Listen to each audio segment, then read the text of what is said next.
Hello student, CBL में आपका स्वागत है। मैं विवेक यादव। आज से हम लोग जो है हरियाणा बजट और इकोनॉमिक सर्वे जो अपना बचा हुआ है उसके ऊपर हम लोग बात कर रहे हैं। एचसीएस एग्ज़ाम जो कि आपका 12 सितंबर को होने वाला है, उसको ध्यान में रखते हुए कुछ क्लासेस बजट और इकोनॉमिक सर्वे के ऊपर होगी और कुछ जो पिछले 7-8 महीने के जो आपके हरियाणा करंट अफेयर है उनकी क्लासेस आने वाले 10-12 दिनों के अंदर मैं आपकी कंप्लीट कराऊंगा। तो आइए शुरू करते हैं आज की क्लास को बजट के साथ। अब अगर हम लोग बजट की बात करें तो आपको पता है कि बेसिक चीज़ें आज आपको कवर करनी है और उन बेसिक चीज़ों के अंदर भी हम लोग ज़्यादा फोकस करेंगे कि प्रीलिम्स पॉइंट ऑफ व्यू से जो भी चीज़ें महत्वपूर्ण हो, इम्पोर्टेंट है, उसके ऊपर हम लोग बात करें। अब थोड़ा सा है ना, हमें इस तरीके से बजट और इकोनॉमिक सर्वे को कंप्लीट करना है ताकि अपनी बेसिक चीज़ें और प्रीलिम्स वाला पोर्शन वहाँ पर कंप्लीट हो जाए। ज़्यादा डिटेल के अंदर हम उतना नहीं जाएंगे, लेकिन कुछ बेसिक बातें हम लोग समझ लेंगे। जो आपका स्कीम्स वाला पोर्शन है, जहाँ पर आपकी योजनाएं आती है, वो मैं आप लोग का इकोनॉमिक सर्वे के साथ कंप्लीट कराऊंगा। इकोनॉमिक सर्वे हरियाणा की लगभग आपकी मान के चलना कि 3 से 4 क्लासेस आपकी होगी। ये जो आज की क्लास होगी ये कंप्लीटली जो बजट का बेसिक पार्ट है उसके ऊपर होगी। जैसे फॉर एग्जांपल अपनी हरियाणा की पर कैपिटा इनकम प्रति व्यक्ति आय कितनी रही है, आज़ादी के जब हरियाणा का गठन हुआ था तो उस टाइम पे हमारी प्रति व्यक्ति आय कितनी थी, वर्तमान में कितनी है, और स्थिर कांस्टेंट प्राइस क्या है, करंट प्राइस के ऊपर क्या है, इन सब के ऊपर आज की क्लास में हम लोग बात करेंगे। और जो हमारा बजट पेश किया गया इस बार, तो हमारे माननीय मुख्यमंत्री जी ने बजट पेश किया। मुख्यमंत्री रहते हुए वित्त मंत्री के रूप में इन्होंने बजट को पेश किया है और बजट पेश करते समय इन्होंने जो अपनी बजट स्पीच दी है उस स्पीच के अंदर क्या क्या घोषणाएं की है उनके ऊपर भी आज की क्लास के अंदर हम लोग चर्चा करने वाले हैं।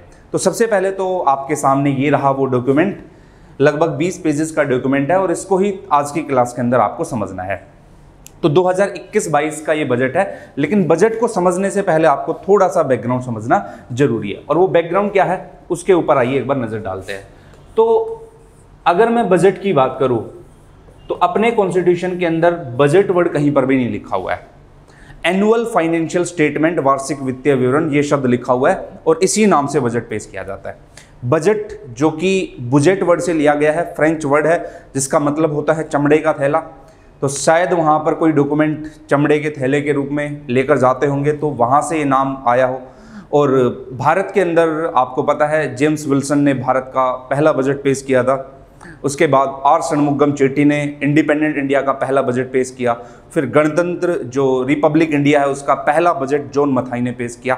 हालांकि ये चीज़ें है ना अपनी इकोनॉमी वाले पोर्शन के अंदर रहती है, लेकिन हरियाणा के लिए क्या इंपॉर्टेंट है, 1966 के अंदर जब हरियाणा का गठन हुआ पंजाब से अलग करके, तो 67 के अंदर हरियाणा का पहला बजट पेश किया गया और 1967 के अंदर ये एक बहुत बड़ी अचीवमेंट थी। और क्या अचीवमेंट है, देखो हरियाणा सेक्स रेशियो के मामले में काफ़ी नीचे की पोजीशन रखता था, इसलिए कह रहा हूँ क्योंकि कुछ सालों से यहाँ का सेक्स रेशियो काफ़ी सुधरा है। 1967 में ओम प्रभा जैन जी, जो कि हमारी पहली वित्त मंत्री भी थी, फाइनेंस मिनिस्टर भी थी, और किसी भी राज्य की यहाँ पर वो पहली वित्त मंत्री थी जिन्होंने बजट पेश किया था। तो पहली वित्त मंत्री भी है। आपको ध्यान होगा कि सन्नो देवी हरियाणा विधानसभा क्या पूरे विधानसभा की पहली अध्यक्ष भी थी। तो ये तो हमारे लिए गर्व की बात है कि हरियाणा इस मामले के अंदर, महिलाओं के मामले के अंदर बढ़ चढ़कर हिस्सेदारी दे रहा है।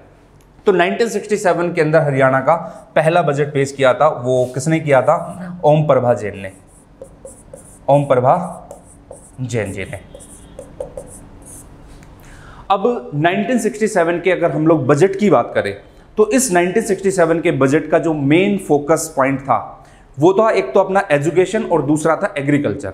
आपको पता है कि हरियाणा की जो इकोनॉमी है वो कृषि आधारित है, एग्रीन इकोनॉमी है, और कृषि आधारित व्यवस्था होने के कारण तो यहाँ पर हमने एग्रीकल्चर पर मेन फोकस किया और दूसरा एजुकेशन के ऊपर, शिक्षा के ऊपर।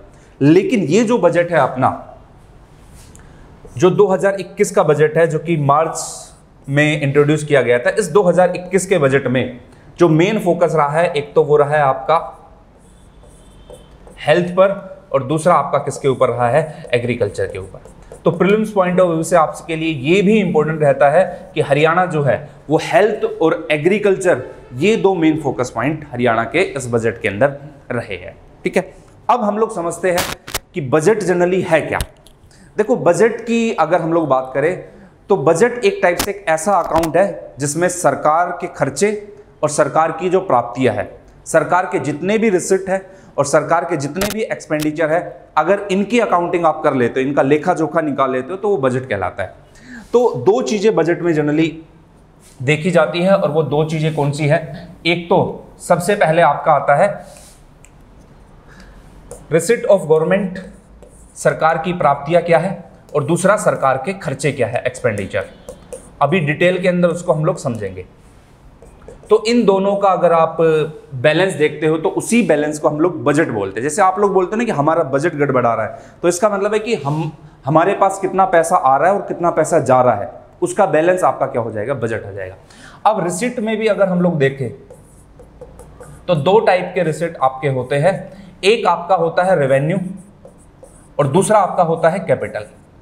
मैं इन चीजों के ऊपर ज्यादा बात नहीं करूंगा क्योंकि मेन चीज फिर अपनी छूट जाएगी। मेरा मेन ऑब्जेक्टिव है कि थोड़ा सा बजट के ऊपर, क्योंकि आप इकोनॉमिक्स की क्लास में ये सारी चीजें डिटेल में पढ़ चुके हो, लेकिन जो स्कीम्स वगैरह है हरियाणा की वो आपकी नहीं हुई है जनरली। तो एक तो आपका हो गया रेवेन्यू रिसिप्ट और दूसरा हो गया आपका कैपिटल रिसिप्ट। ऐसे ही अगर हम लोग एक्सपेंडिचर के बारे में बात करें तो एक्सपेंडिचर में भी आपको दिखाई देगा रेवेन्यू एक्सपेंडिचर और दूसरा क्या है? Capital expenditure.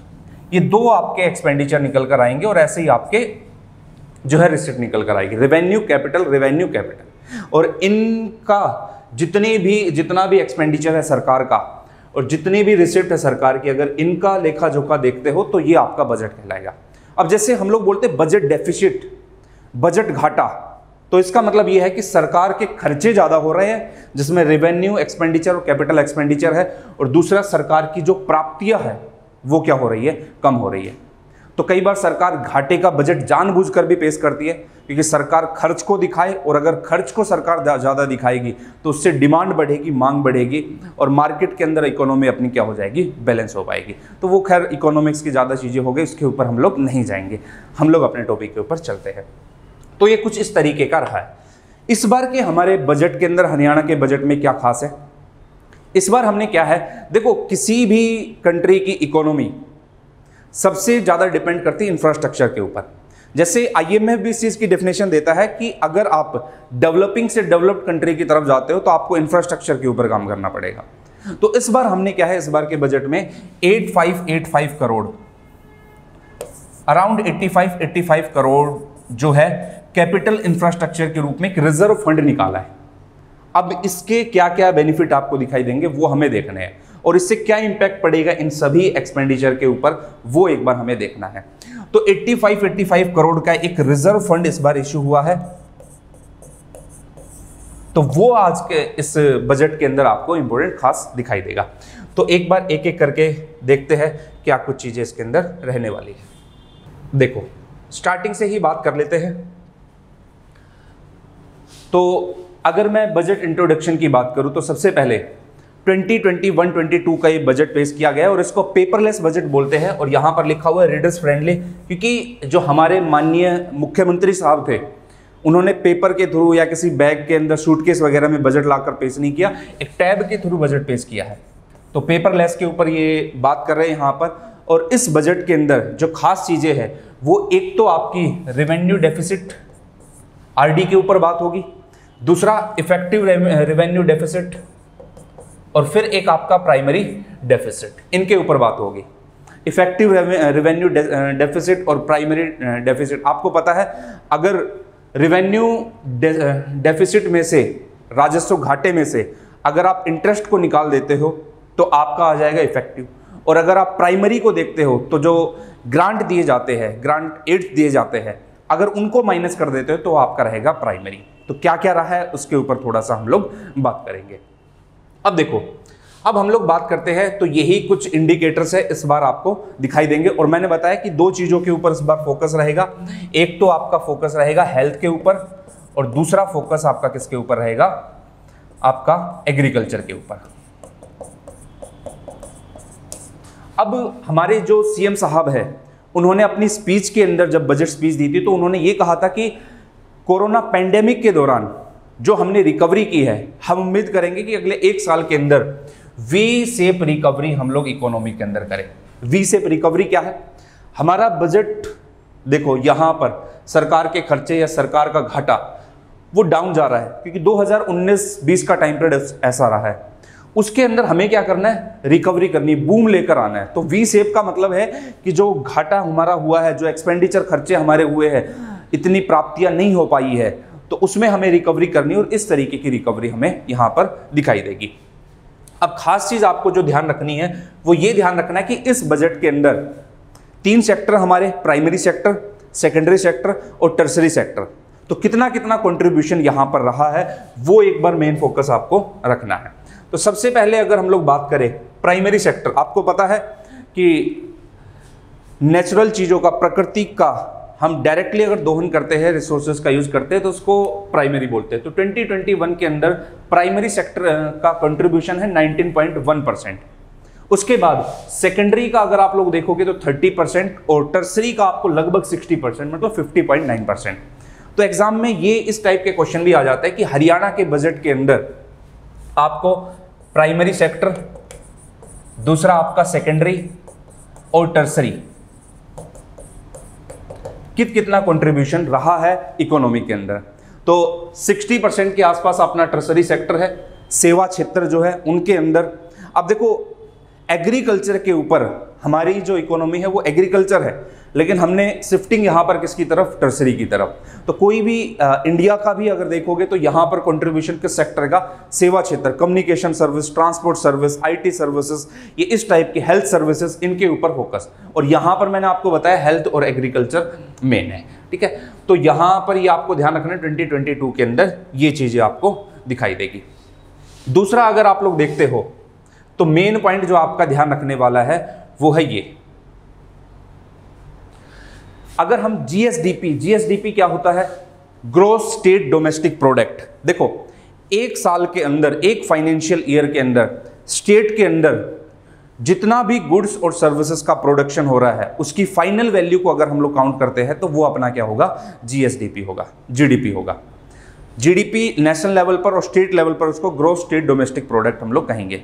जैसे हरियाणा के क्षेत्र के अंतर्गत उस एक साल के अंदर एक सुई से लेके एक हवाई जहाज, एक एग्जांपल दे रहा हूँ, हवाई जहाज ऐसे है नहीं, एक सुई से लेके अगर एक हवाई जहाज है, एक छोटी सर्विस से लेके एक बड़ी सर्विस है, उनकी फाइनल वैल्यू जो भी प्रोड्यूस हो रही है इस हरियाणा बाउंड्री के अंदर वो जीएसडीपी के अंतर्गत आपकी आएगी। अब देखो तो गवर्नमेंट ने क्या कमिटमेंट की यहां पर कि जो जीएसडीपी ग्रोथ है वो 8.3% 2004 से 2029 तक। अब यहां पर देखो क्या है, 8.3%, मतलब बेस ईयर क्या है 2014 से 2015। इन 5 साल के अंदर इसको हम लोग उसके थ्रू भी डेटा के थ्रू भी देखेंगे एक बार किस किस तरीके से इसने कांस्टेंट प्राइस पर क्या रहा है, करंट पे क्या रहा है। तो 2014-15 से लेकर 2019-20 तक तो कमिटमेंट क्या की थी, 8.3% की। लेकिन अब आप एक चीज देखो, अभी 2019-20 के अंदर कोरोना का टाइम पीरियड आ गया है। अब ये कोरोना के टाइम पीरियड पे जो एक्चुअल हमने रखा है उससे कहीं ना कहीं क्या हुआ होगा, कम रहा होगा। और आप सिंपल सी चीज बता सकते हो कि चाहे वो इंडिया हो चाहे वो हरियाणा स्टेट हो, इस दौरान जीडीपी के अंदर नेगेटिव ग्रोथ रेट देखने को मिलती है और वो लगभग आपकी 5% के आसपास, एग्जैक्ट डेटा आप लोग यहां पर देख लेना, लगभग 5-6% के आसपास वो नेगेटिव ग्रोथ रेट के अंदर दिखाई देगी, जो कि नेशनल से तो काफ़ी अच्छी है। मतलब इसका मतलब ये हुआ कि हमारे यहाँ पर प्रोडक्शन हुआ तो सही, लेकिन पहले के कंपैरिजन में काफ़ी कम हुआ, वो नेगेटिव में जा रहा है। अब इसका रिजल्ट क्या होगा, जाहिर सी बात है कि पर कैपिटा इनकम जो निकाली जाती है वो इसी तरीके से निकाली जाती है कि पूरे स्टेट की इनकम और उसको डिवाइड कर दो टोटल पॉपुलेशन से, जो 2,53,00,000 है जो अपनी पॉपुलेशन है उससे। जब आप इस तरीके से निकालते हो तो हमारे पास पर कैपिटा इनकम आ जाती है। पर कैपिटा इनकम अपनी 1966 के टाइम पे 608 रुपये थी, मतलब एक आदमी 1966 में 608 रुपये के आसपास उसके पड़ते थे।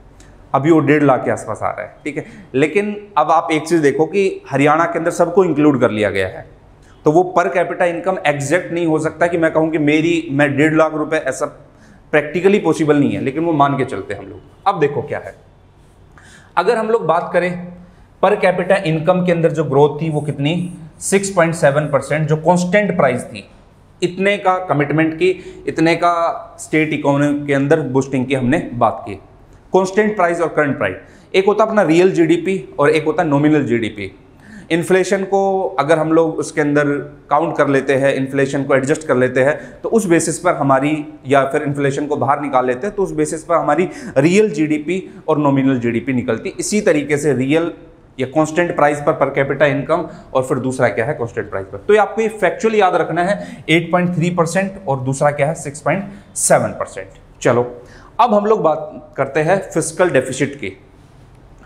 जो 15th फाइनेंस कमीशन है, 15th फाइनेंस कमीशन ने पूरे इंडिया के लिए बताया कि 4% क्या होना चाहिए, अपना बजट का जो 4% है वो फिस्कल डेफिसिट होना चाहिए, 4% पर वो रहना चाहिए।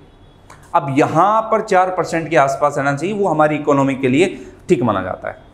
अब यहां पर अगर हरियाणा की अगर हम लोग बात करें तो हरियाणा में आपको दिखाई देगा कि अगर आरई के बेसिस पे देखा जाए, रेवेन्यू एक्सपेंडिचर के बेसिस पर, सिर्फ रेवेन्यू वाले पोर्शन पर देखा जाए, रेवेन्यू आपको मैंने बताया रेवेन्यू रिसिप्ट और उसके बाद रेवेन्यू एक्सपेंडिचर, तो वो रहा है 2.90%, जो कि 4% से भी काफी कम है। और दूसरा क्या है, अगर बजट एक्सपेंडिचर के बेस पर देखा जाए तो 3.83%।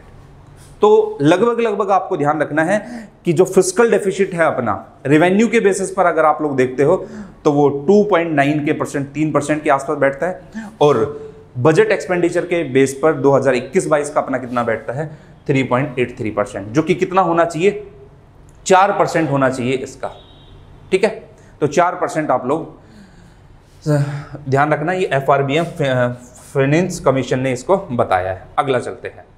अब यहां पर ये इंपॉर्टेंट है जो मैंने अभी स्टार्टिंग में आपको बताया है, पहली बार ऐसा हुआ है कि लगभग हमने जो बजट पेश किया उसका एग्जैक्ट डेटा आपको याद रखने की जरूरत नहीं है, वो लगभग 155,645 इस तरीके से करके करोड़, इतना हमारे पास क्या है, इतने का बजट इंट्रोड्यूस किया है।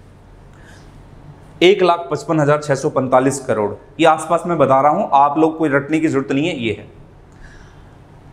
इसके अलावा एक रिजर्व फंड रखा गया है किसका, 85 करोड़ का, ये जरूरी है, ये पहली बार रखा गया है। और वो जो रिजर्व फंड है वो किसके तौर पे रखा गया है, वो रखा गया है कैपिटल इंफ्रास्ट्रक्चर के बेसिस पर, इंफ्रास्ट्रक्चर के बेसिस पर। तो हमने कैपिटल इंफ्रास्ट्रक्चर के बेस पर इतना रिजर्व फंड रख दिया है। अब इसका फायदा क्या होगा, नुकसान क्या होगा, उसके ऊपर भी एक बार हम लोग यहां पर बात करेंगे। अब देखना भाई, अगर हम लोग रिजर्व फंड की बात करें तो यहां पर दिखाई देगा कि रियल टर्म में अगर अपना रेवेन्यू डेफिसिट देखा जाए, देखो ये अपना बजट है, ठीक है। अब इसमें से हमने क्या किया, एक रिजर्व फंड बनाया अलग से। तो रिजर्व फंड जब अलग से बनाया है तो कहीं ना कहीं सरकार का खर्चा हो रहा है, एक्सपेंडिचर में आएगा, और वो भी किसमें, इंफ्रास्ट्रक्चर, कैपिटल इंफ्रास्ट्रक्चर, मतलब कैपिटल एक्सपेंडिचर में आएगा। तो एक्चुअल में देखा जाए तो अपना रेवेन्यू डेफिसिट है वो रहेगा 3.29% के बजाय कितना रहेगा, 2.32%। तो अगर इस तरीके की चीजें आ जाए कि FRBM या फिर फाइनेंस कमीशन, 15 फाइनेंस कमीशन ने 4% बताया और रिजर्व फंड 85 करोड़ रखा, उसके कंपैरिजन के अंदर अगर देखा जाए तो इस रिजर्व फंड को अगर हम देखते हैं तो रियल के अंदर अपना रेवेन्यू डेफिसिट कितना निकल कर आएगा, अपना 2.32%। अब यार एक चीज आप लोग बताना सिंपल सी, हमने बात की कि अपना रेवेन्यू एक्सपेंडिचर है, कैपिटल एक्सपेंडिचर है, रेवेन्यू रिसिप्ट है, कैपिटल रिसिप्ट है, इतनी बात हुई। इनमें से एक रिजर्व फंड बनाया, सरकार का खर्चा हो रहा है। जब सरकार का खर्चा हो रहा है, सरकार ज़्यादा खर्चा दिखा रही है, वहाँ पर इंफ्रास्ट्रक्चर को लेकर सरकार बात कर रही है।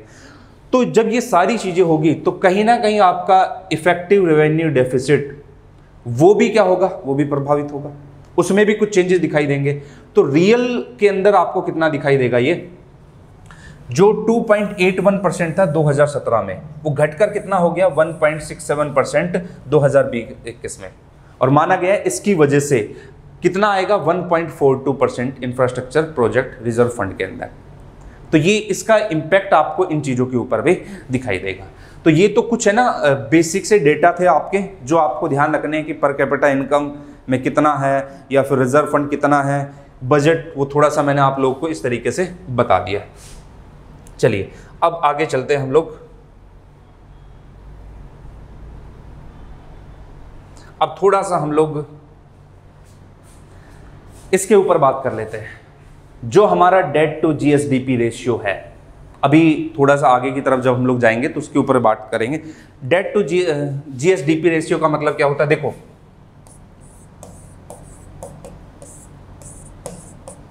ये है।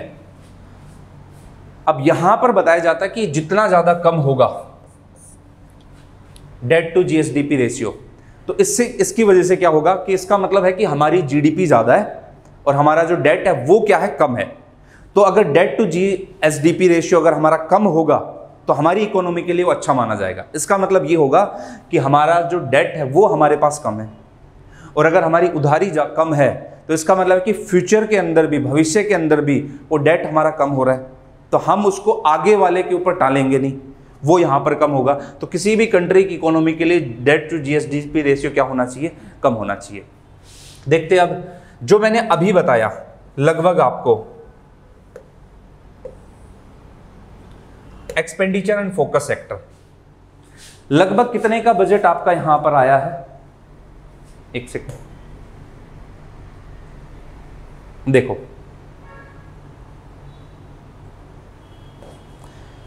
यहां पर आपको दिखाई देगा कि 155,645 करोड़ रुपए का यहां पर बजट इंट्रोड्यूस किया है टोटल। अब इसमें भी अगर आप लोग देखोगे तो ये लास्ट ईयर के कंपैरिजन में कितना इंक्रीज हुआ है? 13%। तो ध्यान रखना 2021-22 का जो बजट है वो पिछले साल की तुलना में कितना इंक्रीज हुआ है? 13% इंक्रीज हुआ है। दूसरा इसमें देखोगे तो 2020-21 का जो अपना था 137,7389, ये अपना था। एग्जैक्ट डेटा आप इतने याद नहीं रख पाओगे, लेकिन कुछ बेसिक टर्म आपको ध्यान रखनी है कि कितने परसेंट इंक्रीज हुआ है? 13%। लास्ट टाइम से या बेस ईयर से अपना पर कैपिटा इनकम कितना हुआ वो ध्यान रखना है। जो अपना फिस्कल डेफिसिट है वो बजट एक्सपेंडिचर और रेवेन्यू एक्सपेंडिचर के अंदर कितना रहा है वो याद रखना है। 2.9 और जो 3.83 वाला डेटा था वो ध्यान रखना है। अब देखो आप लोग,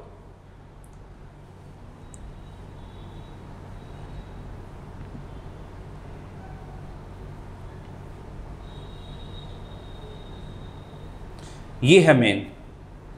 अब क्या क्या चीजें आती है और इसके अंदर कौन मेन फोकस पॉइंट रहेगा वो ध्यान रखना है।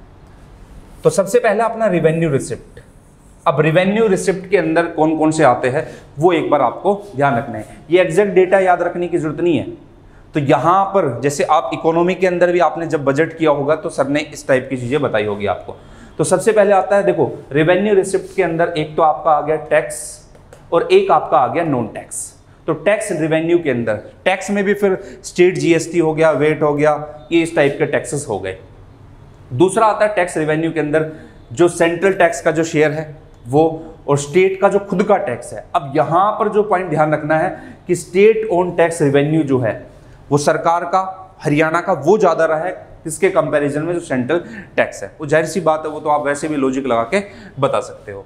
दूसरा नॉन टैक्स रेवेन्यू के अंदर एक आपका स्टेट ओन टैक्स रेवेन्यू, और जो केंद्र सरकार से जो हमें ग्रांट मिलता है, जो सहायता मिलती है, वो है ये। इसको आप लोग पीडीएफ को पूरा पढ़ लेना कि इसके अंदर कितना कितना है।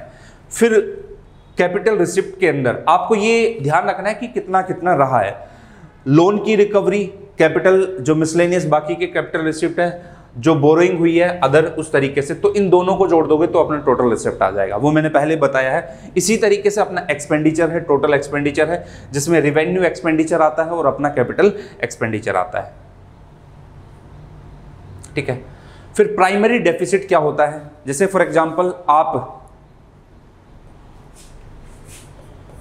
अगर टोटल डेफिसिट में से, या फिर आपका हो फिस्कल डेफिसिट, बजटीय घाटा, इसमें से आप माइनस कर देते हो क्या, जो ग्रांट दिया गया है, जो एड सहायता दी गई है, उसको आप माइनस कर देते हो, तो आपका कौन सा आ जाएगा? Primary deficit. तो अब आप एक खुद सोचो कि प्राइमरी डेफिसिट तो हमेशा क्या होगा? कम होगा। अगर ये 3.83 है तो ये कितना मिलेगा? 1.60, क्योंकि इसमें से हम क्या माइनस कर रहे हैं? जो ग्रांट, जो एड है, वो माइनस कर रहे हैं। ठीक है, चलिए अब ये कंसोलिडेटेड फंड है, ये बताया गया है कि पूरा कहां कहां से हमारे पास पैसा आया है। ये एक्सपेंडिचर के बारे में है।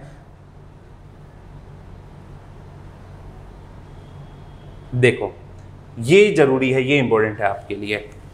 यहां पर क्या समझना आपको, अब इसको अगर हम लोग 100 मान लें, या फिर ये कई बार इस तरीके से 1 रुपए में दिखाया जाता है, तो यहां पर ये 1 रुपए इसको मान रहे हैं, ये इसको 100 मान रहे हैं, ये 1 रुपए है, ये आ कहां से रहा है? देखो, कंसोलिडेटेड फंड एक ऐसा फंड जहां पर सरकार की प्राप्तियां रखी जाती है और जहां से सरकार के खर्चे होते हैं। तो आपको इसमें जो सबसे इंपॉर्टेंट ध्यान रखना है वो ये ध्यान रखना है कि सरकार के पास, हरियाणा सरकार के पास ये 1 रुपया है, और इस 1 रुपया में, 1 रुपए में कौन सा हिस्सा कहां से सबसे ज्यादा आ रहा है और इसी में से खर्चा कहां से हो रहा है। आपको पता है consolidated fund of India article 266 के क्लॉज 1 में मेंशन किया गया है, सरकार की प्राप्तियां और सरकार के खर्चों के लिए जो बनाया गया है वो है कंसोलिडेटेड फंड ऑफ इंडिया। तो इसी तरीके से हम लोग हरियाणा में देखते हैं, अगर इसको हम लोग 100 मान ले या 1 मान ले, तो सबसे पहले मैंने आपको बताया स्टेट के जो खुद का टैक्स रेवेन्यू है, ये स्टेट ओन टैक्स रेवेन्यू किस में आएगा? आपका रेवेन्यू रिसिप्ट में आएगा। तो इसमें लगभग 100 में से 40.90, लगभग 41 के आसपास, 41% के आसपास अपना कितना किससे आता है? स्टेट के खुद के टैक्स रेवेन्यू से, स्टेट के जो टैक्सेस है उससे। उसके बाद अगर आप देखोगे, उसके बाद उसके लगभग पैरेलली आपको दिखाई देगा सरकार की जो उधारी है, बोरोइंग। अब यहाँ पर ये पॉइंट इंपॉर्टेंट है, अगर सरकार की उधारी ज़्यादा है, बोरोइंग ज़्यादा है, तो सरकार के लिए थोड़ा चिंता का विषय है। तो बोरोइंग 38.41 है। केंद्र से कितनी सहायता मिलती है, केंद्र से कितना पैसा भारत ये हरियाणा की तरफ ट्रांसफर होता है, जो बाकी की रिसिप्ट है या जो नॉन टैक्स रिवेन्यू वो देखना है। अब केंद्र सरकार के द्वारा जो डिवोल्यूशन होता है वो 9.75 है, और नॉन टैक्स रेवेन्यू जैसे फीस वगैरह हुई या फिर स्टाम्प ड्यूटी वगैरह हुई, ये जो बाकी की जो चीज़ें हो गई वो किसके अंदर आएगा? नॉन टैक्स रेवेन्यू के अंदर, वो 7.15 है, और अदर रिसिप्ट के अंदर 3.79 है। तो सबसे ज़्यादा कहाँ से होगा आपका? सबसे ज़्यादा जो होगा वो स्टेट के खुद के टैक्स रेवेन्यू से, फिर बोरोइंग से, उधारी से, फिर जो केंद्र सरकार सहायता दे रही, डिवोल्यूशन कर रही है, डिवोल्यूशन, उससे, फिर आपका किससे? Other receipt, non tax revenue से, और लास्ट में अदर रिसिप्ट से। तो देखो क्या है, सुनना, यहाँ पर मैं थोड़ा सा इस तरीके से आपको बता देता हूँ कि एग्जाम के लिए आपके लिए जो इम्पोर्टेंट है वो ये इम्पोर्टेंट है कि आपसे ये पूछ सकता है कि इनमें से सबसे ज़्यादा सरकार का रिवेन्यू कहाँ से आता है, सबसे कम कहाँ से आता है, कंसोलिडेटेड फंड में सबसे बड़ा हिस्सा किसका है, और या फिर उसको अरेंज करना है। इस टाइप की चीज़ें आपको थोड़ा सा ध्यान रखनी है। आगे देखते हैं। अब इसी तरीके से अगर आप इनका शेयर देखते हो तो ये आपको दिखाई देगा। अब जैसे खुद के टैक्स में भी अगर आप लोग देखो तो फिर फर्दर डिवीजन कर दिया गया है। ये लगभग 41% था, 40.90 मतलब 41। इसमें भी स्टेट का जो जीएसटी है, जीएसटी ज़्यादा रहेगा। फिर उसके बाद value added tax, state excise, liquor वगैरह के tax, state stamp registration, vehicle के ऊपर। अब यहाँ पर व्हीकल के ऊपर टैक्सेस ऑन व्हीकल ये आपको दिखाई देगा 1.98 और सबसे कम आपका 0.25। इसी तरीके से नॉन टैक्स रेवेन्यू में अगर आप लोग देखते हो तो कौन सा है? Transport, urban development, mines. इसको थोड़ा सा मैं आप लोग को समझा देता हूँ। देखो, नॉन टैक्स रेवेन्यू में सबसे ज़्यादा शेयर किसका है? ट्रांसपोर्ट का है। इसका थोड़ा सा रीजन समझना आप लोग, और याद कैसे रख पाओगे। देखो, ये सारे के सारे अगर आप लोग देखते हो, transport, urban, mines and geology, education. देखो, एक तो हरियाणा स्टेट एरिया वाइज और पॉपुलेशन वाइज कम है, एरिया वाइज और पॉपुलेशन वाइज कम है, चलो ये वाली बात हमने मानी। दूसरा, अगर आप लोग देखोगे तो ट्रांसपोर्ट, जहां पर इंडस्ट्री लगाई जाती है, और एक ऐसा स्टेट जो लगातार इंडस्ट्री के मामले में आगे बढ़ रहा है। और जब इंडस्ट्री ज़्यादा से ज़्यादा लग रही है, इंडस्ट्री से सरकार के पास पैसा ज़्यादा आ रहा है, तो इंडस्ट्री के अंदर जो सर्विसेज यूज हो रही है, ट्रांसपोर्ट सर्विस हुआ, ये वाली सर्विसेज हुआ, तो और एग्रीकल्चर के लिए भी हमें क्या चाहिए? Main transport. तो वहाँ पर जो रिवेन्यू है सरकार का वो अपने आप क्या हो जाएगा? ज़्यादा हो जाएगा। ठीक है, तो स्टेट के टैक्सेस के अंदर ये आ गया, और उसके बाद अदर रिसिप्ट के अंदर आपका 3.79 रहेगा। अब ये तो था जहां से पैसा आया, अब पैसा जाएगा कहां? कंसोलिडेटेड फंड से ही जाना है, और कहां कहां से पैसा जाना है? अब देखो, अब आपने देखा कि 38% के आसपास बोरोइंग थी सरकार की। अब सरकार पैसा उधार लेती है, एक तो पैसा इस वे में मिलता है कि सरकार ने पैसा उधार लिया ब्याज के साथ, उस ब्याज को भी वापस करना पड़ेगा और उस पैसे को भी वापस करना पड़ेगा। तो एक बार वो देखते हैं कौन कौन से सर्विसेज के अंदर सबसे ज़्यादा खर्च हो रहा है। देखो अभी आप लोग पहली बार ये देखोगे कि SDG special development goal, SDG ने सरकार, हरियाणा सरकार ने पहली बार अलग अलग सेक्टर के अंदर वो खर्चा यहां पर सरकार ने दिखाया है। तो सोशल सर्विसेज के मामले में हरियाणा की योजनाएं अगर आप लोग देखोगे तो SDG के अंदर लगभग 31.27% सोशल सर्विस के अंदर सरकार ने सबसे ज़्यादा खर्च किया है। और ये एक अच्छी बात है, एक अच्छा स्टेप है हरियाणा सरकार का, एक अच्छा कदम है कि सोशल सर्विस के अंदर सरकार खर्चे कर रही है। कई बार कुछ खर्चे हैं ना फायदे के होते हैं, तो वो सरकार को तो फायदा पहुंचाते ही पहुंचाते, नागरिकों को भी फायदा पहुंचा देते हैं। जैसे कई बार स्टूडेंट ऐसे सवाल पूछते हैं खर्चा तो खर्चा होता, वो कैसे फायदे में रहेगा। तो मैंने पहले बताया कि अगर एक्सपेंडिचर खर्च ज़्यादा हो रहा है तो कहीं ना कहीं उससे डिमांड भी तो बढ़ रही है, मांग भी बढ़ रही है, और कहीं ना कहीं महंगाई भी तो उससे इफेक्ट हो रही है। तो ये सारी की सारी चीज़ें होती, खर्च ज़्यादा बढ़ रहा है, आप चीज़ों की डिमांड ज़्यादा होगी तो GDP भी कहीं ना कहीं स्टेट की बढ़ेगी, ऐसी चीज़ें होती है। सोशल सर्विस, समाज सेवा के अंदर हम लोग ज़्यादा कर रहे हैं, अच्छा कर रहे हैं। अभी आप लोग देखोगे तो जब बजट स्पीच दी थी हमारे हरियाणा के CM साहब ने, तो जो पेंशन मिलती थी वृद्धों को वो 2500 रुपये कर दी गई है। 400 प्ले स्कूल है, आंगनवाड़ी सेंटर है, उनको प्ले स्कूल में बदल दिया गया है। उसके बाद आप देखोगे सोइल हेल्थ कार्ड स्कीम को, फसल बीमा योजना को यहाँ पर अच्छे से इंप्लीमेंट किया है। सोइल हेल्थ कार्ड स्कीम क्योंकि एग्रीकल्चर है, और उन्होंने कहा भी है कि हरियाणा के बजट स्पीच में कहा है कि हरियाणा के जो किसान है वो हमारी इकोनॉमी, भारत हरियाणा की अर्थव्यवस्था की जान है भाई। तो उनके लिए काफ़ी स्कीम्स यहाँ पर की गई है। तो सोशल सर्विस के अंदर 31.27 किया गया है। इकोनॉमिक सर्विसेज के अंदर, आर्थिक सेवाओं के अंदर 25.14 किया गया है। वो सारी योजना इकोनॉमिक सर्वे के अंदर हम लोग पढ़ेंगे। अब यहाँ पर ये ध्यान रखना है आपको, repayment of debt and interest, जो सरकार का जो डेट है और जो सरकार का जो ब्याज है, वो अभी मैंने बताया कि बोरोइंग के अंदर पैसा ले रहे हैं तो उसका इंटरेस्ट तो चुकाना ही होगा, और वो लगभग कितना है 30.80। अब आप खुद सोचो, सोशल सर्विस में पहले नंबर पर आ रहा है, उसके बाद वैसे ही जब पैसा आ रहा था तो वहाँ पर आपने देखा कि टैक्स के अंदर हरियाणा पहले नंबर पर था, दूसरे नंबर पर तो बोरोइंग था। तो सेम चीज़, जब बोरोइंग ज़्यादा है वहाँ पर सरकार की, तो उससे जो इंटरेस्ट होगा उसका पैसा जाएगा भी तो सही। ये भी चीज़ यहाँ पर आपको ध्यान रखनी है। और जनरल सर्विसेज के अंदर 12.79% है। अब देखो, अब यहाँ पर आप इसको देख सकते हो कि किसके अंदर कितना कितना यूज किया गया है। ये सबसे अच्छा तरीका है। सबसे पहले तो इकोनॉमिक सर्विसेज के अंदर देख सकते हैं। देखो हरियाणा सीधा सीधा अगर मैं कहूँ तो गांव में बसता है। गांव के लोग क्या करते हैं? कृषि करते हैं। अपनी इकोनॉमी मेनली किसके ऊपर बेस है? कृषि के अंदर। अगर आप हरियाणा के कुछ जिलों को छोड़ दो और वहाँ के भी कुछ शहरों को छोड़ दो तो भी हम इकोनॉमी हमारी किसके ऊपर डिपेंड है? एग्रीकल्चर के ऊपर।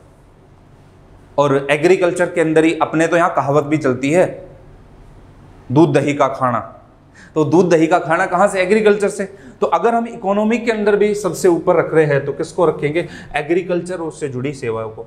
और एग्रीकल्चर के अंदर जो सब्सिडी वगैरह है, यूरिया सब्सिडी वगैरह, ये सारी चीज़ें हुई, उसको हम लोग रखेंगे। तो 25.14 में से लगभग 10%, आधे से थोड़ा ही कम लगा लो, तो वो कहाँ से जा रहा है? अपना एग्रीकल्चर से जा रहा है। एग्रीकल्चर के बाद अब देखो, हमने मंडियाँ बनाई। जब मंडियाँ बनाई तो यहाँ पर क्या करेंगे हम लोग? एक ही जगह पर किसानों को जोड़ देंगे, यहीं पर सेवाएं, ट्रांसपोर्ट सर्विसेज मिल जाएगी। जब ये सारी चीज़ यहीं पर मिल रही है तो कहीं ना कहीं ट्रांसपोर्ट पे भी हमें खर्च करना पड़ेगा। तो transport, civil aviation, road and bridges वगैरह, ये सारी चीज़ें 3.32%। और जब आप लोग करंट अफेयर पढ़ोगे तो आपको हरियाणा के अंदर रोड के डेवलपमेंट को लेकर योजनाएं दिखाई देगी, आपको सिविल एविएशन को लेकर चीज़ें दिखाई देगी। तो वो सरकार का कितना है? 3.32%। फिर रूरल डेवलपमेंट, पंचायत का लगभग इतना ही हिस्सा है, 3.82%। ग्राम पंचायत वगैरह के ऊपर ये है। तो ये अपना इकोनॉमिक सर्विसेज के ऊपर गया। सोशल सर्विस के अंदर आप लोग देखो, पढ़ेगा हरियाणा, बढ़ेगा हरियाणा। ठीक, ये कहावत है। तो यहाँ पर एजुकेशन 4 चीज़ों में जनरली बांट देते हैं। पहला एजुकेशन, दूसरा है सोशल, तीसरा आपका हेल्थ और चौथा है पब्लिक हेल्थ इंजीनियरिंग। तो एजुकेशन में अगर आप लोग देखोगे 12.14, और यहाँ पर जो मिड डे मील कार्यक्रम के अंदर जो हमने योजनाएं चला रखी है उसके साथ साथ कि बच्चा स्कूल तभी जा पाएगा जब हम उसको भोजन जैसी सेवाएं उपलब्ध कराएंगे। एजुकेशन के साथ साथ उसके हेल्थ पर भी ध्यान रखना है, न्यूट्रिशन वैल्यू के ऊपर भी ध्यान रखना है, इस बच्चे को स्कूल की तरफ खींचना है।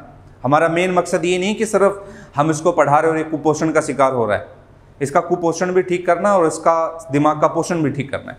तो इसके लिए एजुकेशन है, और एजुकेशन के अंदर क्या किया गया कि प्ले स्कूल खोलने की मंजूरी दी गई है। जो अब हमने क्या है कि हरियाणा के अंदर एक मैं जनरली बता देता हूँ, हरियाणा के आज भी क्या है कि जैसे हीरो का जैसी कंपनियां काम कर रही है, वो क्या करती है कि गांव के अंदर एक प्ले स्कूल तो नहीं, वो सरकार के साथ पंचायत के साथ मिलकर हरियाणा इन्होंने कंपनी ने क्या किया कि एक स्कूल खोल दिया वहाँ पर क्या होगा कि जो बच्चे प्ले स्कूल में नहीं जा पाते वो प्रारंभिक शिक्षा के लिए या फिर बेसिक चीज़ें, बेसिक ज्ञान के लिए वो स्कूल के अंदर जाएंगे। स्कूल के अंदर खाने पीने की सारी व्यवस्था होगी और उसको बेसिक चीज़ें सिखाई जाएगी। मतलब किताबों का ज्ञान उसको उस उम्र में नहीं दिया जाएगा क्योंकि वो उस उम्र में उतना काबिल है नहीं किताबों का ज्ञान ले सके, उतने उसमें इतनी समझ है नहीं। तो ऐसे जो आंगनवाड़ी सेंटर चल रहे थे जिनके जिस आंगनवाड़ी सेंटर के अंदर पढ़ाई भी कराई जाती थी, ऐसों को बदला जाएगा किसके अंदर, प्ले स्कूल के अंदर। तो आंगनवाड़ी केंद्रों को प्ले स्कूल के अंदर बदल रहे हैं और नए प्ले स्कूल की स्थापना कर रहे हैं। तो ये सारा का सारा किसके ऊपर आ रहा है, एजुकेशन के ऊपर। अब ये जो एजुकेशन होगी इसके साथ साथ हम लोग न्यूट्रिशन पर भी फोकस कर रहे हैं। हरियाणा के अंदर जैसे आपको पता होगा कि एक छोटे बच्चे से लेके एक वृद्ध तक न्यूट्रिशन के मामले में हमने अलग अलग स्कीम चला रखे। जैसे बच्चों का तो आपको पता ही है, यहाँ पर मिड डे मील स्कीम वगैरह है और आंगनवाड़ी सेंटर के साथ ये योजना चला रखी है। दूसरा वंदे मातरम योजना है अपनी, गर्भवती महिलाओं के लिए है, उनके न्यूट्रिशन को लेकर वहाँ पर बात की जाती है। तो ये जो न्यूट्रिशन हुआ, वेलफेयर हुआ, सोशल वेलफेयर, जैसे सोशल वेलफेयर में जो 2250 रुपये वृद्धावस्था सम्मान योजना मिलती थी उसको बढ़ाकर कितना कर दिया है, 2500 कर दिया है। तो वो सरकार खर्चा कर रही है। तो सोशल सर्विस के अंदर सरकार का ये है और ये एक सरकार का अच्छा कदम माना जा रहा है।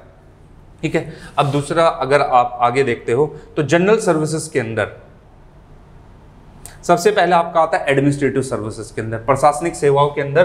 दूसरा फिर आपका आता है पेंशन। देखो पेंशन की अगर हम लोग बात करें तो इस जनरल सर्विसेज का टोटल 12.79 आ रहा था और उसको बढ़ाकर कितना कर दिया है, सॉरी 12.79 आ रहा था, तो उसमें पेंशन का कितना है 5.91 है, 5.91 पेंशन वाला ये है।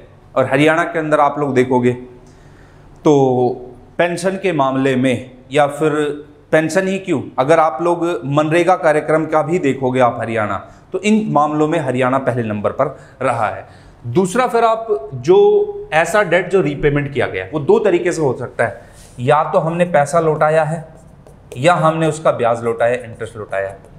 तो देखते हैं। तो भाई अपने यहाँ तो कहावत भी चलती है ना, मूलतः प्यारा ब्याज लग गया भाई। तो वो यहाँ पर जो कहावत है उसको इस तरीके से देखना है। तो अगर रीपेमेंट ऑफ डेट टोटल 30.80 है तो उसमें ज़्यादा क्या है, प्रिंसिपल ज़्यादा है 18.09% और इंटरेस्ट कितना है 12.71। या आप खुद भी लॉजिक लगा के बोल सकते हो कि अगर पैसा उधार लिया है, एक तो वो पैसा लौटा रहे हैं वो है, और एक उस पर जो ब्याज लगा है वो लौटा रहे हैं, तो ब्याज तो हमेशा क्या होगा, कम ही होगा। ये है कुछ इस तरीके से। तो ये हम लोग बोल सकते हैं आयाराम और गयाराम वाला कॉन्सेप्ट। आयाराम गयाराम मतलब कितना पैसा आया और कितना गया है। फिर आप इसको एग्जैक्ट देखना कि किसमें कितना है, किसमें कितना, ये फिगर याद रखने की जरूरत नहीं है, लेकिन आप ये ध्यान रखना कि अच्छा अगर सोशल सर्विस में है या हेल्थ सर्विसेज के अंदर है तो एजुकेशन में ज़्यादा है, ट्रांसपोर्ट में ज़्यादा है, एग्रीकल्चर में ज़्यादा है, किसमें ज़्यादा और कितना, लगभग वो ध्यान रखना है आपको। चलिए अब यहां पर ये मेन फोकस करना है आपको, जीएसडीपी एट कांस्टेंट प्राइस। देखो ये क्या होता है, या जीडीपी एट कांस्टेंट प्राइस और करंट प्राइस, इसको हम रियल जीडीपी और नॉमिनल जीडीपी भी बोल सकते हैं। कांस्टेंट प्राइस और करंट प्राइस के ऊपर। इन्फ्लेशन को एडजस्ट कर दो, इन्फ्लेशन को हटा दो, तो वो आपका कांस्टेंट और करंट प्राइस वाला आ जाएगा। अब यहां पर बेस ईयर जो होता है वो है 2011, 12 कांस्टेंट प्राइस का। देखो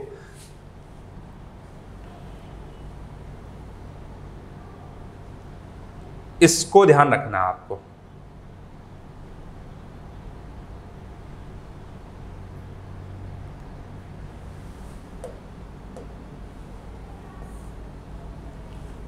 एक तरफ आपका लिखा हुआ कांस्टेंट प्राइस और दूसरी तरफ आपका है क्या, करंट प्राइस।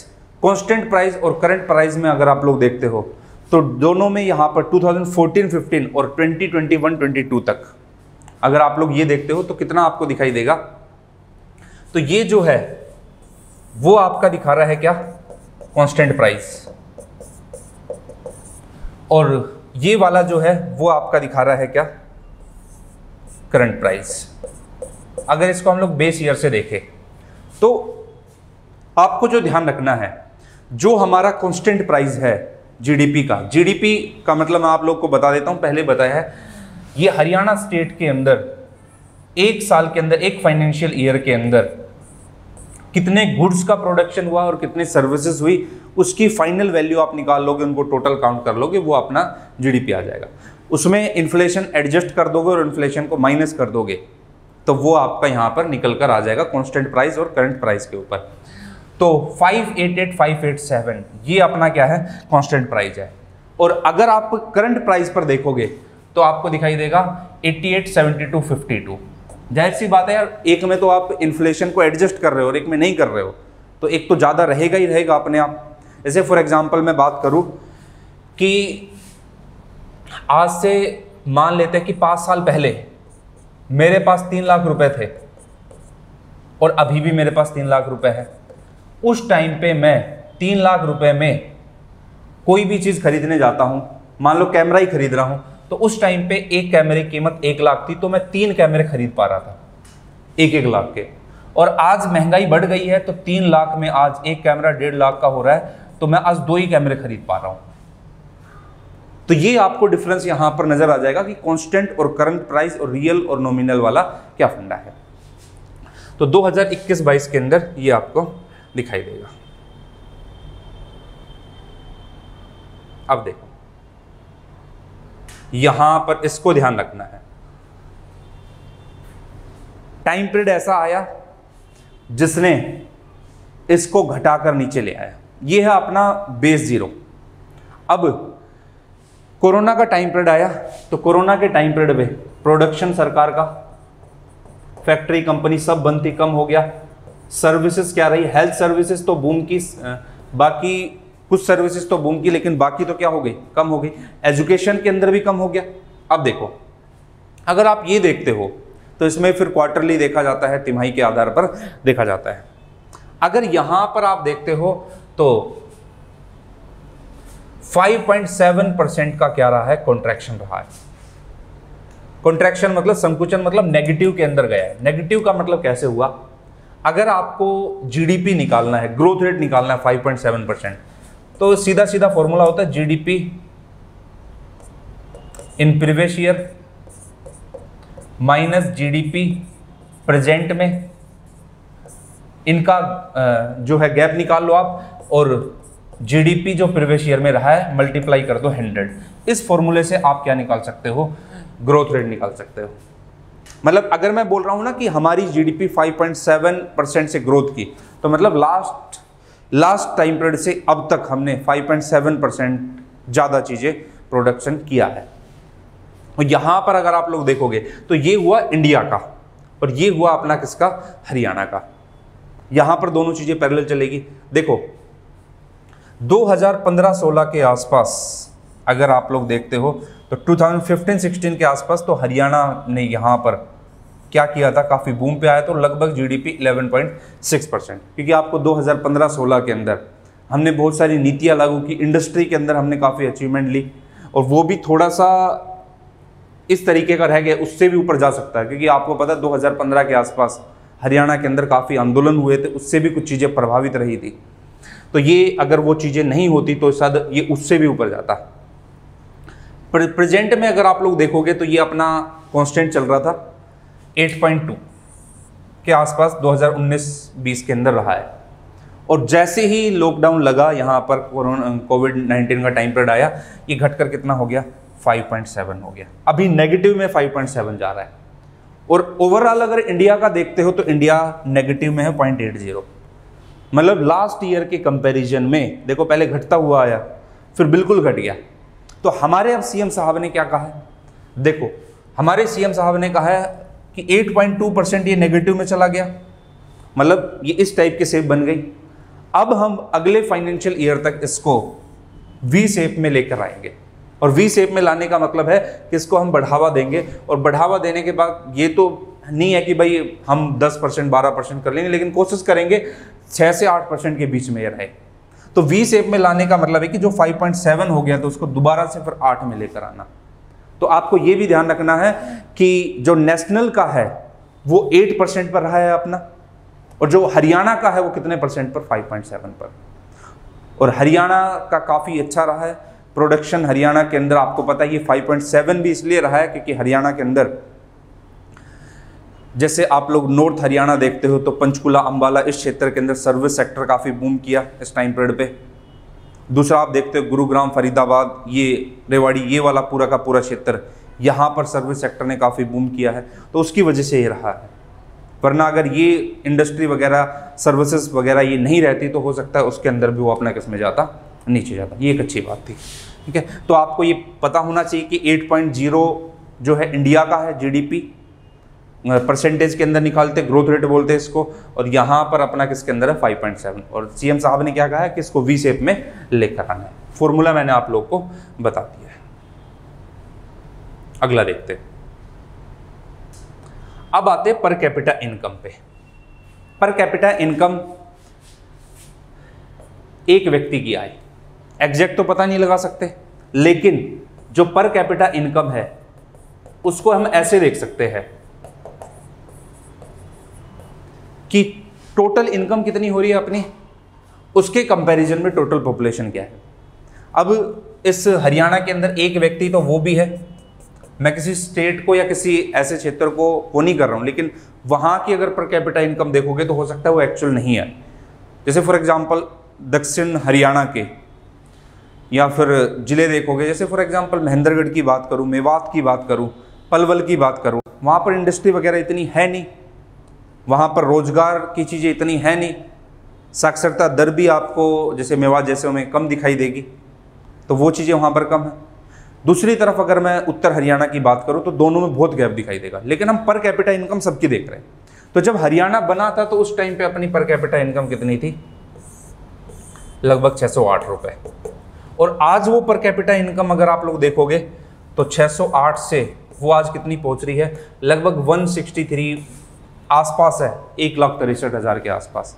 और एक्चुअल भी अगर आप उसको काउंट करोगे तो भी 80,000 के आसपास निकल कर आएगा, ठीक है। अब देखो इसमें परसेंटेज में देखते हैं, वही 2014-15 से 2020-21 तक,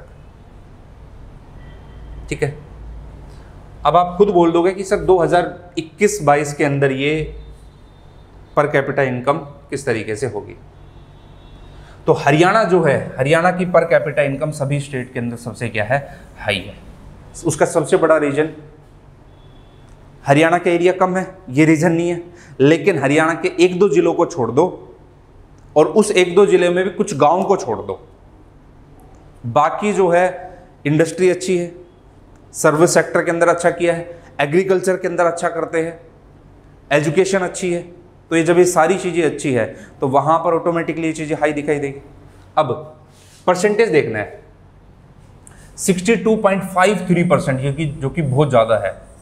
इतना ग्रोथ हुआ करंट प्राइस पर 31.16% कांस्टेंट प्राइस पर 2014 से 2020-21 तक 62%। अगर आप लोग इसी बेसिस पर देखो तो जो हमारा 1,63,000 एग्जैक्ट, तो हाँ ये रहा 163,992, ये है अपना,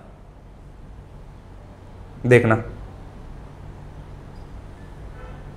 देखो ये है अपना 1,63,992 है, जो कि 2014-15 में कितना था, 125, और 66 के टाइम पे ये कितना था, 608 रुपये। और कांस्टेंट प्राइस पर अगर आप लोग देखते हो तो ये आपको दिखाई देगा 2,39,535। लेकिन एग्जैक्ट तो हम लोग किस पे देखते हैं, एग्जैक्ट तो आप लोग करंट प्राइस पे ही देखते हो, और एग्जाम में करंट प्राइस वाला ही ज़्यादा पूछता है। तो पर कैपिटा इनकम धीरे धीरे आपको बढ़ती हुई नजर आएगी, यहाँ पर डिक्रीज होती हुई नजर आएगी 2019 से 2021। तो हो सकता है इसमें भी थोड़ा सा इस तरीके की चीज़ें दिखाई दे। और आप सभी स्टेट के अंदर देखोगे, पूरे इंडिया में देखोगे तो ये आपको ज़्यादा दिखाई देगा। ठीक है, तो इसमें थोड़ा सा ध्यान रखना, कांस्टेंट प्राइस और करंट प्राइस पे पर कैपिटा इनकम कितनी है। अब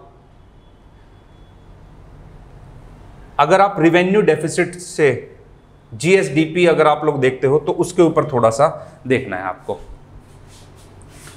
रिवेन्यू डेफिसिट ये क्या होता है भाई, और उसमें जीएसडीपी का परसेंटेज। देखो रिवेन्यू डेफिसिट में जो अपना टोटल एक्सपेंडिचर है वो किससे ज्यादा हो जाए, टोटल रिसिप्ट से, तो ये अपना क्या आया, रिवेन्यू डेफिसिट, ये घाटा आया अपना, राजस्व घाटा। और यहां पर इस रिवेन्यू डेफिसिट में भी अगर आप लोग एक चीज देखते हो तो हमने इसमें से एक्सपेंडिचर में से एक 8585 करोड़ का एक रिजर्व फंड निकाला। तो जब ये रिजर्व फंड निकाला तो इसमें से हमारे पास रेवेन्यू डेफिसिट कितना आया, इफेक्टिव रेवेन्यू डेफिसिट कितना आया, प्राइमरी डेफिसिट कितना आया, ये वहां पर आपको दिखाई देगा। तो एक तरफ रेवेन्यू एक्सपेंडिचर और एक तरफ आपका बजट एक्सपेंडिचर आपको दिखाई देगा। देखो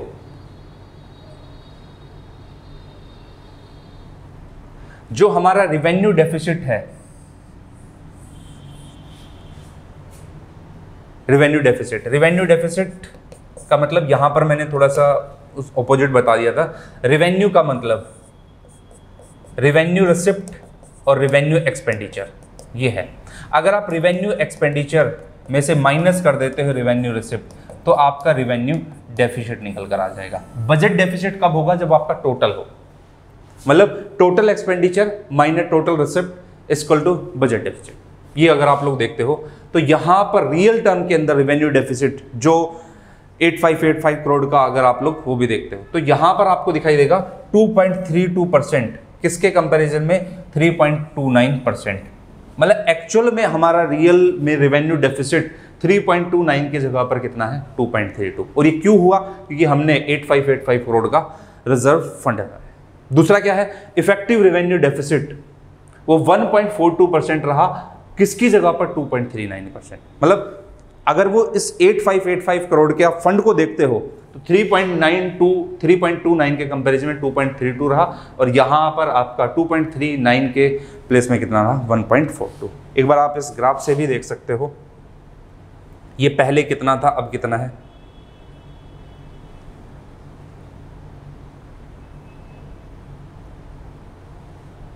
देखो 2021-22 का देखो आप, ये हुआ अपना रेवेन्यू डेफिसिट और ये हुआ अपना क्या, इफेक्टिव रेवेन्यू डेफिसिट। क्योंकि इसमें से जब आप इंटरेस्ट माइनस करोगे, वो चीज़ें करोगे तो आपका इफेक्टिव रेवेन्यू डेफिसिट निकल कर आएगा।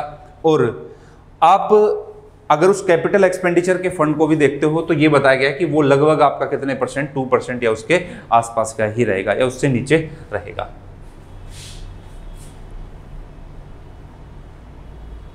आगे चलते हैं, आगे आ जाता फिस्कल डेफिसिट। फिस्कल डेफिसिट की अगर हम लोग बात करें, अभी स्टार्टिंग में भी मैंने बात की थी कि जो अपना 15th फाइनेंस कमीशन था,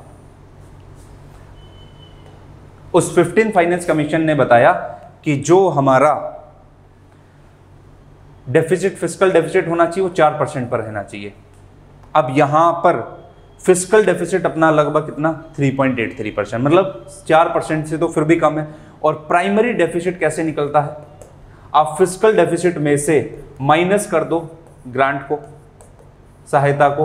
अब देखो जो ग्रांट है, जो सहायता है, इसको अगर आप माइनस करोगे, इसको हटाओगे इसमें से, अगर फिस्कल डेफिसिट में से ये अमाउंट निकालोगे तो ये भी कहीं ना कहीं आपका क्या होगा, कम होगा। तो ज़्यादा तो यही मिलना है, और फिर उससे कम ये मिलना है, क्योंकि उसमें से ग्रांट माइनस हो रहा है। तो अगर आप 100 रुपये में से 5 रुपये ग्रांट के निकाल देते हो तो वो 95 निकल कर आ रहा है। तो 1.60 जो कि इससे आधे से भी एक ज़्यादा, आधे के लगभग बराबर है।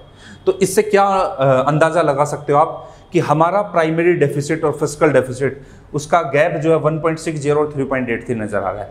तो इसका मतलब है सरकार का जो ग्रांट है वो ज़्यादा से ज़्यादा है, और जब ग्रांट ज़्यादा है तो वो लगभग इसका कितना है 50% के आसपास बैठ रहा है। ठीक है, आगे देखना। अब एक होता है डेट लाइबिलिटी। तो सरकार की डेट लाइबिलिटी अगर आप लोग परसेंटेज में देखते हो तो परसेंटेज में यहाँ पर विदाउट उदय और विद उदय के साथ तो आपको दिखाई देगा टेलीकॉम वगैरह, डिस्कॉम वगैरह, अगर इसको हटा देते हो तो जो डेट लाइबिलिटीज़ है, जो उधारी है जो सरकार के ऊपर देता है, वो आपकी कितनी होगी परसेंटेज अगर उसमें ग्रोथ देखा जाए तो ये लगभग आपको दिखाई देगा कि यहाँ पर 2015-16 में ज़्यादा था, बूम किया था। उसका एक रीज़न ये भी था कि वहाँ पर सरकार ने क्या किया था, जो नई योजनाएं ली थी तो उसके अंदर सरकार की उधारी ज़्यादा थी और सरकार उन उधारी को एकदम से चुका नहीं पाएगी, तो उस वजह से वो ज़्यादा होगी। लेकिन यहाँ पर आपका फिर पिछले एक साल के अंदर वो आपका डाउन दिखाई देगा। तो 7.7 जो है वो आपका विद उदय के साथ और 9.0 विदाउट उदय के साथ आपका ये परसेंटेज के अंदर दिखाई देगा। लेकिन जब आप इसको रुपीज़ में देखोगे तो जस्ट ऑपोजिट होगा। कैसे, एक बार वो देखते हैं हम लोग। अगर स्टेट की डेट लाइबिलिटीज़ देखोगे आप, ये करोड़ रुपए में है, तो ये लगभग आपको 173,873 करोड़ 2020-21 के अंदर, और यहाँ पर 199,823 करोड़। तो मतलब ये सरकार की वो लाइबिलिटी है जो उदय के साथ है, डिस्कॉम वगैरह टेलीकॉम इनके साथ है, और ये विदाउट उदय इन स्कीम के साथ है। तो सरकार की लाइबिलिटीज परसेंटेज में क्या है, पिछले साल के अंदर क्या परसेंटेज रहा है और प्रेजेंट में क्या है, तो वो सारी चीज़ें आपको ध्यान रखनी है। आगे देखते हैं। अब एक चीज़ थोड़ा सा मैं और बता देता हूँ। अगर सरकार की लाइबिलिटीज ज़्यादा है, सरकार की उधारी ज़्यादा है, तो कहीं ना कहीं इससे सरकार की जो क्रेडिबिलिटी है, विश्वसनीयता है, वो कहीं ना कहीं कम हो रही है। और वर्ल्ड लेवल पर अगर देखा जाए तो IMF जैसी संस्थाएं, बाकी जो संस्थाएं हैं वो रिपोर्ट भी निकालती है, मूडीज रिपोर्ट आती है या फिर दूसरी रिपोर्ट जो आती है उसके अंदर सरकार की विश्वसनीयता भी दिखाती है कि अगर आपकी लाइबिलिटी ज़्यादा, आपका डेट ज़्यादा है, आपका डेफिसिट ज़्यादा है, तो आपकी विश्वसनीयता कहीं ना कहीं क्या हो रही है, कम हो रही है। देखते हैं दूसरा, state debt liability versus GSDP। अगर इसका आप लोग परसेंटेज देखते हो तो देखो, आप एक चीज़ ध्यान रखना, ये हमेशा क्या होना चाहिए, कम होना चाहिए। कैसे कम होना चाहिए, अगर डेट जितना ज़्यादा कम होगा, लाइबिलिटीज जितनी ज़्यादा कम होगी, तो कहीं ना कहीं जो आपका फ्यूचर के लिए, भविष्य के लिए जो खर्च होना चाहिए वो कम होगा। अगर आज आप इसको ज़्यादा कर देते हो तो आगे आने वाले टाइम पे ये आप हो सकता है कि दूसरी सरकार के ऊपर एक खर्चा बढ़ जाए और फिर दूसरी सरकार इस मुद्दे को एक अलग वे में ले जाए। तो ये अगर आपका कम होगा तो इसका मतलब है कि आपका GDP ठीक ठाक चल रहा है, इसका रेशियो हमेशा कम होना चाहिए, आपकी विश्वसनीयता ज़्यादा है, आपकी यहाँ पर क्या है कि GDP आप प्रोडक्शन को लेकर ज़्यादा चीज़ें कर रहे हो, तो वो उसका परसेंटेज क्या होना चाहिए, कम होना चाहिए। लेकिन अगर आप लोग देखते हो 2014-15 में 16.23 था, प्रेजेंट में अगर आप लोग देखते हो तो 20.25% है। ये इंक्रीज तो हुआ है, लेकिन इंक्रीजिंग रेट जो इसका है वो कहीं ना कहीं क्या हुआ है, कम है। बढ़ने की दर इसकी क्या हो रही है, कम हो रही है, जो कि एक अच्छा इंडिकेशन देखा जाता है। अब ये जितने भी डेटा आप लोग देखोगे और इसको कंपेयर करोगे इंडिया से, तो ये आपको काफ़ी कम मिलने वाले हैं, काफ़ी पॉजिटिव सिंबल आपको यहाँ से मिलेगा। अब आते हैं यहाँ पर, ये आपके लिए मेन है, जो रिवेन्यू एक्सपेंडिचर वाला जो पोर्शन है, वो रिवेन्यू एक्सपेंडिचर और कैपिटल एक्सपेंडिचर। यहाँ पे आपको पता है इंफ्रास्ट्रक्चर के अंदर 8585 करोड़ का जो है फंड इश्यू किया है। अब एक चीज़ यहाँ पर बता देता हूँ, एक तरफ होता है आपका कैपिटल एक्सपेंडिचर और एक तरफ आपका रिवेन्यू एक्सपेंडिचर। हरियाणा के बजट में अगर आप लोग देखोगे तो हरियाणा के बजट में कैपिटल एक्सपेंडिचर 25% है, और अगर ये 25% है तो रिवेन्यू एक्सपेंडिचर कितना होगा, 75%। 25-75% का रेशियो। मतलब अगर आप हरियाणा का बजट भी देखते हो, उसमें आप निकालते हो, तो 1/4 हिस्सा कैपिटल का है और 3/4 हिस्सा आपको रेवेन्यू का दिखाई देगा, रेवेन्यू एक्सपेंडिचर, और यहां पर दूसरा आपका कैपिटल एक्सपेंडिचर। वहीं जब आप इस 8585 करोड़ रुपए का एक अलग से फंड, रिजर्व फंड क्रिएट करते हो, तो जाहिर सी बात है कि ये 25% से बढ़कर कितना हो जाएगा, ऑन एन एवरेज 30% होगा। और जब ये 30% एक्चुअल में होगा तो ये क्या हो जाएगा, कम हो जाएगा। तो आपसे स्टेटमेंट भी इसी टाइप से पूछ सकता है कि जो रिजर्व फंड रखा गया है उससे रिवेन्यू एक्सपेंडिचर पर क्या प्रभाव पड़ा है, और रिवेन्यू एक्सपेंडिचर आपका क्या हो गया, कम हो गया, और ये 25 से 30% बढ़ा है। किसके कारण से, 8585 करोड़ का ये जो रिजर्व फंड रखा गया है। अब ये रिजर्व फंड एक तरीके से पॉजिटिव सिंबल तो दिखा रहा है, लेकिन डेटा में आपको ध्यान रखना है कि कैपिटल इंफ्रास्ट्रक्चर और कैपिटल एक्सपेंडिचर के अंदर ये 25% से बढ़कर 30% हो गया। अब देखो यहां पर इसको दिखाया गया है किस किस तरीके से ये इंक्रीज हुआ है, डिक्रीज हुआ है। 14-15 से लेकर अगर आप 20-21-22 तक देखते हो तो लगभग ये आपका कितने परसेंट पर लाई करता है, 20 से 25% पर। ये आप ऐसे भी याद रख सकते हो। इसका मतलब ये हुआ कि सरकार के जो खर्चे हैं, एक्सपेंडिचर है, सरकार दो तरीके से खर्च कर रही है, एक कैपिटल वाले तरीके से और एक रेवेन्यू वाले से।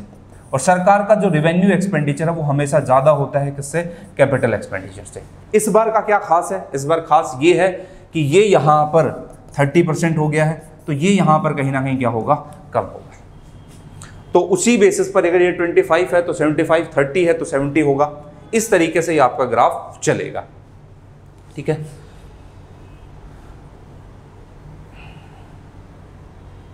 अब अगर आप लोग सैलरी और पेंशन देखते हो तो सैलरी और पेंशन में तो कोई ज़्यादा इंपॉर्टेंट इतना खास डेटा है नहीं, वो आप उसको देख ही सकते हो बस। अब देखो अगर परसेंटेज में देखते हो सैलरी और पेंशन और टोटल रेवेन्यू रिसिप्ट, आपको पता है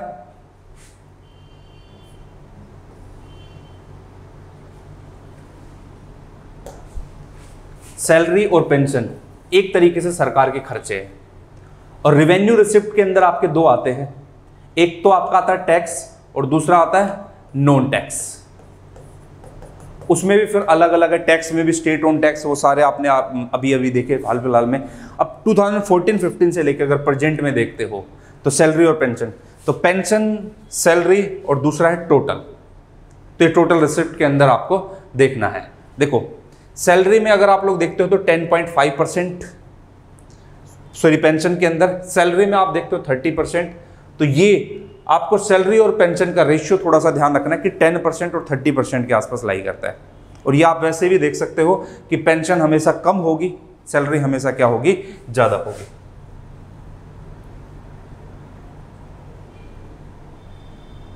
अब यहां पर ये पॉइंट इंपॉर्टेंट है। अब ये डेटा आप लोग है ना रटने मत बैठ जाना। एसडीजी के जो 17 गोल्स हैं, और हरियाणा सरकार ने पहली बार इस तरीके का ये बनाया, तो 17 गोल है। उस 17 गोल के अंदर क्लाइमेट एक्शन हुआ, एनवायरनमेंट को लेकर हुआ, सस्टेनेबल कंजप्शन एंड प्रोडक्शन को लेकर हुआ, पार्टनरशिप गोल हुए, उसके अंदर जीरो हंगर हुआ, गुड हेल्थ हुआ, वेल बींग हुआ, इक्वालिटी क्वालिटी एजुकेशन हुआ, पीस हुआ, जस्टिस हुआ, इनको लेकर सरकार ने गोल रखे। और ये टोटल एसडीजी के कितने गोल होते हैं, 17 गोल। अब यहां पर सरकार ने जो बजट असाइन किया है, कितने कितने परसेंटेज जो वेलफेयर स्कीम्स है, जो डेवलपमेंट स्कीम्स है, जैसे हेल्थ एंड एजुकेशन है, पॉवर्टी लेकर है, तो नो पॉवर्टी को लेकर 7.32% है। तो थोड़ा सा आप लोग आइडिया रखना कि एसडीजी के 17 गोल है, और पहली बार स्कीम्स के जरिए, वेलफेयर स्कीम के जरिए, या फिर आप बोल सकते हो डेवलपमेंट स्कीम्स के जरिए सरकार इन एसडीजी के जो 17 गोल है उसको पूरा करेगी। और जब इनको पूरा करने का प्रयास करेगी तो कहीं ना कहीं खुशहाली आएगी, और रिपोर्ट के अंदर हम लोग कहीं ना कहीं अच्छी पोजीशन पे आएंगे। और दूसरा क्या, सरकार की विश्वसनीयता भी कहीं ना कहीं हरियाणा की बढ़ेगी। जब आप इन सारी रिपोर्ट को देखते हो तो आपको एक चीज़ नज़र आएगी कि आप इंडिया से कंपेयर करते हो। जैसे आपने इंडिया का बजट और इंडिया का इकोनॉमी सर्वे पढ़ा, तो ये सारी चीज़ें आपने वहाँ पर भी पढ़ी होगी, और हरियाणा काफ़ी अच्छी पोजीशन पर लाई करता है इन सब में। और इवन अगर मैं ये कहूँ कि हरियाणा दूसरी तीसरी पोजीशन पर भी यहाँ पर लाई करता है, तो कोई गलत चीज़ यहाँ पर गलत बात नहीं होगी, ठीक है। उसके कुछ एक कारण रहे, और वो कारण आप लोग समझते हो कि हरियाणा की इंडस्ट्री हुई, एजुकेशन सेक्टर हुआ, सोशल सर्विस के अंदर हुआ, और ये एसडीजी का जो नया कॉन्सेप्ट इस बार हरियाणा ने पहली बार डाला है, तो ये कुछ चीज़ें हुई। तो सरकार, हरियाणा सरकार ऐसे नए नए प्रयोग जो है करती रहती है। तो ये आपका था हरियाणा का पूरा बजट सिस्टम। आई होप कि आपको पूरा बजट समझ में आ गया होगा। अब आपको देखो जो चीज़ ध्यान रखनी है, सुनना, मैंने एक क्लास ली है कंप्लीट और इसके अंदर हरियाणा के बजट से रिलेटेड जो भी चीज़ें हैं वो मैंने आपको बताई है। थोड़ा सा मैंने कॉन्सेप्चुअल चीज़ों पे बातें थोड़ी ज़्यादा नहीं की है, क्योंकि यहाँ पर कॉन्सेप्चुअल चीज़ों पे तो आप इकोनॉमी सर्वे वगैरह बाकी चीज़ों में भी देख लोगे, इकोनॉमिक्स आप पढ़ते हो तो वहाँ पर भी। यहाँ पर थोड़े से फैक्चुअल डेटा बेसिस के ऊपर ये क्लास हुई है। और ये जो क्लास हुई है आप एक बार इसको रिवाइज करना, आप देखना कैसी कैसी चीज़ें हैं, तो आपके क्वेश्चन अगर आएंगे तो डायरेक्टली उठकर यहीं से आ जाएंगे। ठीक है, तो आज की क्लास को मैं यहीं पर ओवर करता हूँ। अब मिलते हैं नेक्स्ट सेशन के अंदर, जो कि इकोनॉमिक सर्वे के ऊपर होगा और उसमें जो अलग अलग चैप्टर है उसी के बेसिस पर हम लोग अपनी क्लास को कंटिन्यू करेंगे। Thank you. हाय, अगर आपको ये लेक्चर पसंद आया then do subscribe to our channel. And if you're serious for UPSC 2022, then आप हमारा कॉम्प्रिहेंसिव कोर्स चेकआउट कर सकते हैं। कोर्स की डिटेल्स नीचे डिस्क्रिप्शन सेक्शन में आपको मिलेगी, नहीं तो आप हमें कॉल कर सकते हैं नीचे दिए गए नंबर पर।